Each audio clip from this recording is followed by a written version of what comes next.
Pacific Drive was one of my most anticipated games of 2024. Its unique atmosphere and premise was immediately appealing to me based on the trailers. With the game finally out, it definitely was not everything I hoped for, but it still has some really cool stuff in it, so let's break all that down. In Pacific Drive, you get stuck inside a mysterious exclusion zone that the government has walled off for decades for unknown reasons. Weird energies are affecting the area and objects in it, one of them being your car that you get attached to throughout your adventures. The story is mostly told through 3 competing scientists that are guiding you in the zone via radio messages and trying to help you solve the zone's mysteries. You as a character are just an unknown driver. The story in itself was nothing special, but the lore was strange enough to spark my intrigue and make me want to see it to the end. The world they crafted is so weird and atmospheric, and that weirdness is attached to the gameplay as well. Head of the whole stinking department. You must have known something about what that lab was doing. If there was anything useful to be found, I'd have sussed it out already. That's all I did after the accident. Tried and failed to find it. Pacific Drive's basic gameplay loop is a mix of roguelites and survival games. You go on runs with your car to gather materials and then bring them back to your garage to craft new car parts and other equipment to let you drive further into the zone for better materials. And that is where the game falls apart a bit for me, as most of it becomes a chore very fast. Let's look at the driving and looting first. Before you set off on a run, you gotta choose your destination from a map. Even though their relative position on the map and the roads stay the same, everything else in the explorable areas are procedurally generated for each run, adding different looting spots and modifiers affecting difficulty. After choosing your destination, you can head out. The driving itself feels good when you can just drive. The car has nice weight to it, and different tires affect its handling in satisfying ways. But unfortunately, you usually don't drive that long distances whenever you want to loot.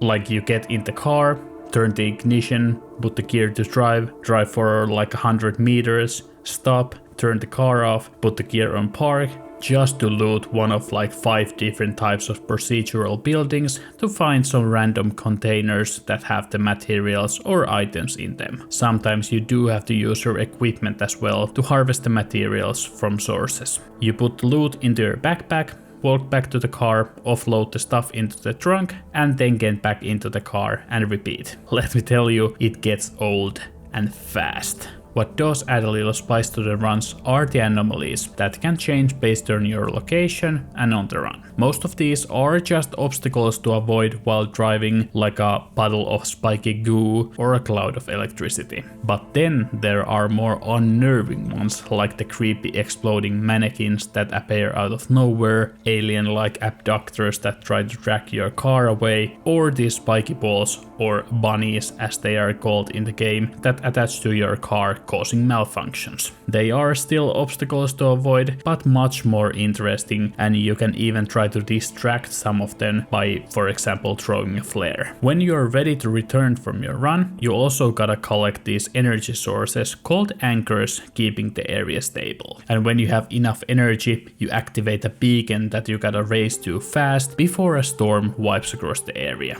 These escape sequences can be really intense and cinematic. After a run, you return to your garage with your newfound materials, and this is where the game's drive to be more of a simulator becomes a huge burden. First of all, you have to manually transfer all of your materials from the car's trunk to the lockers in your garage. Next up, fixing the car. Especially early on in the game, your car can get damaged pretty fast with collisions, off-roading, and encounters with anomalies. To fix it, you have a couple choices. You can either repair doors, tires, and panels with equipment, or you can craft new ones to replace them. Later on, you can also put car parts in a specific locker to heal them while you're on a run. Whichever you choose, you gotta heal or replace every part manually and one at a time. It takes a lot of time and is not necessarily the most compelling gameplay. Fixing stuff does become easier as the game goes on, and you get better equipment and stronger car parts. And speaking of better equipment,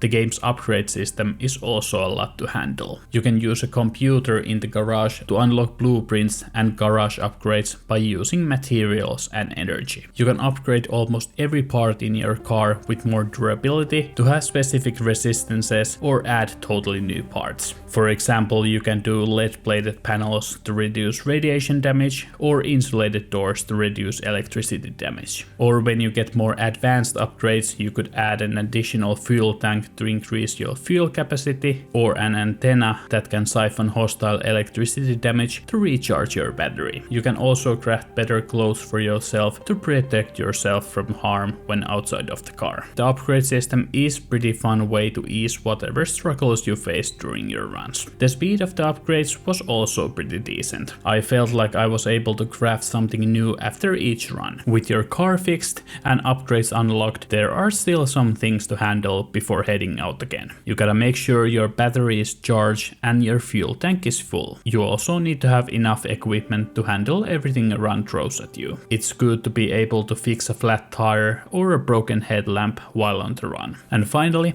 I want to give a special shout out to quirks. Your car can develop weird quirks like your hood opening every time you reverse or your radio turning on and off every time you turn right. These are never detrimental to your survival unless they affect your fuel consumption, for example, but can become annoying if left unattended. To fix them, you gotta first diagnose them with a simple if object A does this, then object B does that. That is probably my favorite system in the whole game. It's very clever and unique. And with all that, you are finally ready to go back on the road. Overall, I feel like the time spent at the garage is a little too much compared to actually doing the runs, and that causes the game's pace to feel off. Visually, the game looks fine. The level of detail and quality are impressive with the car and the garage, but the overall environments can feel a bit samey because of the procedural nature. Also, most of the runs usually happen during the nights, which can be a double-edged sword. On one hand,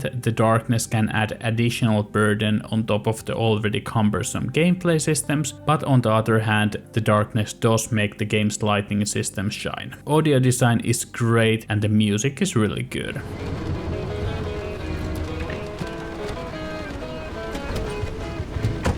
I do wish there were a few more tracks, as you listen to the radio a lot and keep hearing the same songs over and over again. Pacific Drive is a difficult game to judge. I understand what the developers were going for with the more simulation approach to some things, but I think it clashes with the idea of a roguelite. For me, a good roguelite can be judged on the metric of how much it provokes the classic one more run feeling, and unfortunately Pacific Drive did not spark that many times. Fixing the car always felt like a drag, a thing I needed to do rather than what I wanted to do. It also didn't help that the looting felt really uninspired, caused by the procedural nature of the world. Luckily, there were also things I enjoyed, mostly how weird the game is, and that kept me coming back to reach the end. I am definitely disappointed in Pacific Drive, but at the same time, I wouldn't change a thing about it. It just wasn't for me.